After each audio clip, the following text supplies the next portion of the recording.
everyone, and welcome to the Language Proficiency Podcast Project. And I'm your host for today, Charles Dupar. And I'm Kyle. I'm John Marquison. I'm Nick Pinongkukondon. And I'm Robert Kumagkoy. Today, we'll explore a very important topic, learning in a language. The language domain sound interesting, right? Definitely. But first, what do you mean language domain? Good question, Kyle. Language domain are basically the areas or skills we use when we communicate. These include listening, speaking, reading, and writing. That's right. Each domain help you language in different way. For example, when we listen to someone talk, that the listening domain. And when we talk or express our ideas aloud, that's the speaking domain. Exactly, brother. Let's go to each other doing one by yourself first. Listening all about understanding what others are saying. For instance, when we listen to teacher lecture or the broadcast like this, when we're using or listening skills. Or even, we, we listen to our friend tell stories. It helps us to improve comprehension and vocabulary. Next is speaking.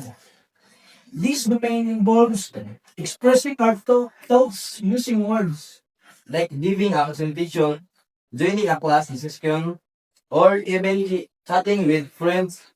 That speaking speed practice right there. The key is to speak clearly and confidently so others can understand what you mean.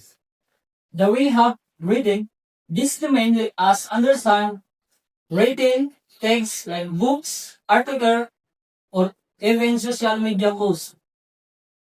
Reading also improve our grammar and vocabulary because we use how the words are used in context. And finally, the writing domain, this one helps us communicate our ideas through written words.